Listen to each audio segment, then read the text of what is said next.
RMC Roten sans flamme. Il faut revenir chez nous. Il ne faut pas avoir la grippe ni la gastro, parce que ça va se régler comme d'habitude, comme des hommes, comme des Corses. Faites entrer l'accusé. Bon, en tout cas, c'est terminé le statut de gardien numéro 1 au PSG. Alors que l'arrivée du Russe Matvei Safonov est imminente, la direction parisienne a fait savoir à Donnarumma et Tenas qu'il n'y aurait plus de hiérarchie claire la saison prochaine. Coup dur pour Donnarumma, l'Italien, titulaire la saison dernière et qui a souffert de la concurrence avec Navas à son arrivée à Paris il y a 3 ans. Ce soir, c'est Luis Enrique qui est donc accusé de mal gérer la hiérarchie de ses gardiens. Évidemment, l'accusation est menée par le procureur Olmet. Bonsoir, monsieur le procureur. Bonsoir. Luis Enrique va être défendu par Maître Roten. Bonsoir, Maître. Hola, ¿qué tal? Magnifique. C'est sérieux, monsieur. Et le juge Petit pourra trancher cette affaire. Dans un tribunal, monsieur. Bonsoir, monsieur le juge. Bonsoir. Alors, allons-y, Oui, monsieur le Luis Enrique. procureur. Pour vous, cette gestion des gardiens est catastrophique. Catastrophique. De toute façon, le bordel, ils se le mettent eux-mêmes. Déjà, c'est... Mais quelle volonté de ce club, je ne comprends pas, de ce président, de ce coach. C'est tout simplement parce qu'ils n'ont pas de figure, ils n'ont pas de gueule, ils ont de dire en face à Donnarumma, on ne te veut plus. Il te reste 2 ans, mais on ne te veut plus.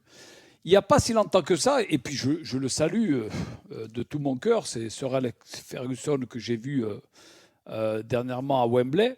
Ouais. Je discutais avec le coach gardien. des... Ouais, non mais attends. Un connaisseur, parce que nous on peut parler, mais quand tu as fait ce qu'il a fait, il faut que s'agenouiller devant ce grand monsieur. Oui, et je vrai. parlais avec l'entraîneur des coachs, des gardiens de Manchester City. Avoir 3 très bons gardiens de but, c'est un fait. Mais d'entrée, il faut dire tu es numéro 1, tu es numéro 2 et tu es numéro 3. Pourquoi ? Pour la tranquillité d'esprit, pour ne pas avoir de la pression, pour s'entraîner ensemble comme il se doit et rigoler et être présent le dimanche, faire gagner des points, faire gagner des tours de Champions League et de tout ce que tu veux. Et vous croyez que là, le gars qui arrive, je crois que c'est un Russe, Russe ou autre, Oui. voilà, Russe. encore un étranger, merci le football français. Grand gardien. Voilà, le coach va lui dire tu restes sur le banc et tu attends que Donnarumma se loupe au pied. Ou alors, on va attendre quelque chose, c'est-à-dire Donnarumma et le Russe qui se foutent dans la gueule pour que Tenas se joue. Peut-être la volonté du coach. Mais où est-ce qu'on va arrêter de donner la parole à des gens ? Oui, c'est l'argent de faire venir. Mais les gardiens de but, c'est pas ça. Les gardiens de but, c'est la tranquillité d'esprit. C'est de savoir que tu es numéro 1, c'est de savoir que tu peux jouer tranquille et que derrière, tu as ton ami numéro 1, numéro 2. Comme exemple, peut-être moi en 93, il est arrivé Fabien, je l'ai aidé. Et ben, qu'est-ce qu'on a fait ? Je ne dis pas que c'est grâce à ça, mais on a gagné la Coupe d'Europe. Pourquoi ? Parce qu'on allait manger ensemble, parce qu'on rigolait ensemble, et que je ne dirais pas tout. Mais voilà, mais là, aujourd'hui, il n'y a qu'à Paris que ça part en couille. Il faut arrêter, si on ne comprend pas ce que ça veut dire les gardiens de but, ou alors, excusez-moi messieurs, voilà, allez-y, continuez, vous ne gagnerez rien. On a bien compris votre avis par rapport à cette affaire. Parole à la défense, Maître Roten. Bon, après, je vais rebondir sur la dernière phrase de Pascal. S'il y avait une vérité dans le football pour gagner, ça se serait. Et donc, automatiquement, il y a des contre-exemples de ce que tu viens de dire. C'est qu'il y a des équipes qui ont fonctionné comme ça. Dans aucun club. Un gardien qui jouait le championnat et l'autre qui jouait la Ligue des Champions, ça n'a pas empêché ce club de gagner avec des champions à Barcelone. Mais bon. Voilà, c'est comme ça, tu referas tes fiches et tu verras que ça s'est passé comme ça et que Manchester City avait aussi fonctionné comme ça sur une année. Il y en a d'autres qui peuvent y arriver. Moi, en fait, c'est même pas la politique, Pascal, parce que là-dessus, je vais pas te reprendre sur le poste de gardien, tu le connais bien mieux que moi. Vous êtes dans un monde spécial, donc je vais pas te donner une leçon et tu n'as pas besoin de Jérôme Roten pour te donner une leçon sur le poste de gardien de but. Ça, c'est la première chose. C'est pour ça que... non, mais c'est la réalité. Après, moi, où j'ai envie de défendre Luis Enrique, c'est que tu l'as très bien dit d'entrée. En effet, il y a des façons de faire avec Donnarumma. Je pense très honnêtement qu'ils sont bloqués avec son contrat. Que ce gardien-là gagne 1 million par mois et qu'il a déçu Déçu, beaucoup trop déçu. Et encore cette année, ils lui ont donné l'opportunité. Non, mais c'est la réalité, Benoît. Tu peux lever les yeux au ciel. Je pense qu'en effet, Luis Enrique s'est rendu compte que Tu trouves qu'il a fait une mauvaise saison, toi ? Non, mais il fait une bonne saison en championnat.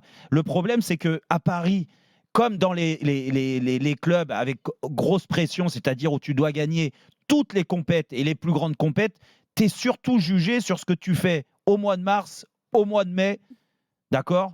Au mois d'avril, tu as le mois entre les deux où c'est souvent les quarts de finale et demi-finales. C'est là-dessus que tu es jugé. Et que Donnarumma, cette année, encore une fois, comme les autres années en Ligue des Champions, cette année, je suis désolé, il n'est pas exempt de tout reproche sur l'élimination contre Dortmund.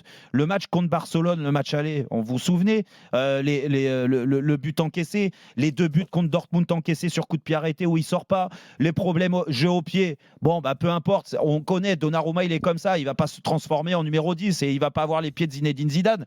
Mais je pense que dans ce que veut mettre en place Luis Enrique, c'est un frein. Et aujourd'hui, il se dit, vu qu'on ne peut pas le virer, eh ben, je vais remettre une concurrence. C'est pour ça qu'ils sont allés chercher le Russe que je ne connais pas. Attention. Peut-être bonjour le bordel. Bonjour non, mais le bordel. Pascal, où tu as raison, c'est que je ne sais pas ce qu'ils ont dit aux Russes pour qu'ils signent.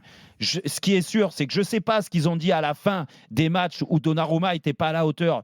S'ils lui ont fait son autocritique en lui disant écoute, on n'est pas content de ce que tu fais, on n'est pas content, tu stagnes, tu régresses, ça ne nous suffit pas et tu as un contrat donc tu vas rester, donc on va te mettre en concurrence. Si c'est comme ça qu'ils l'ont présenté, pour moi, il n'y a pas de problème.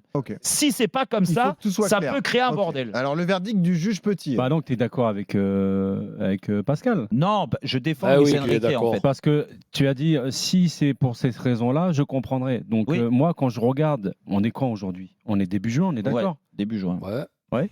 Ça veut dire quoi? Dès le début, en fait, dès la fin de la saison et début du mercato qui arrive, d'un seul coup, ils disent à un joueur important du vestiaire, on va te foutre de la concurrence, tu seras plus numéro 1. Donc pour moi, et ça Chez revient, les gardiens. ça revient au contrat massif or qu'il a aujourd'hui et ils ont des difficultés, mais c'est une façon de lui dire, écoute, l'année prochaine, il y a de fortes chances que tu ne sois pas sur le terrain, mais sur le banc.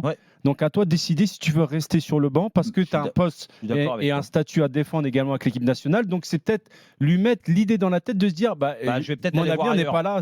Et donc, il va peut-être faire des concessions financières. Donc, c'est une façon, c'est un bras de fer en fait, d'obtenir ce qu'ils veulent. Ça te pose un problème, Manu ? Moi, c'est comme ça que je vois. Non, ça ne me pose pas de problème parce que quand tu joues dans un grand club comme le Paris Saint-Germain et que tu gagnes autant d'argent, tu as un devoir d'exigence et d'excellence. Qui remporte ce procès alors, Manu ? Pour moi, merci Manu. Oui, je suis plus avec Pascal, mais je suis d'accord avec Jérôme sur ce qu'il a dit sur la fin. Moi, je pense que c'est une stratégie du club de se débarrasser de. C'est ça. Exactement. Il faut trancher, Manu. Tranche, c'est ça. Merci. C'est Pascal qui remporte. En tout cas, elle a été brillante. On ne peut pas te contredire sur le poste de gardien, Pascal. Dans un instant, on se détend avec le Casar enchaîné.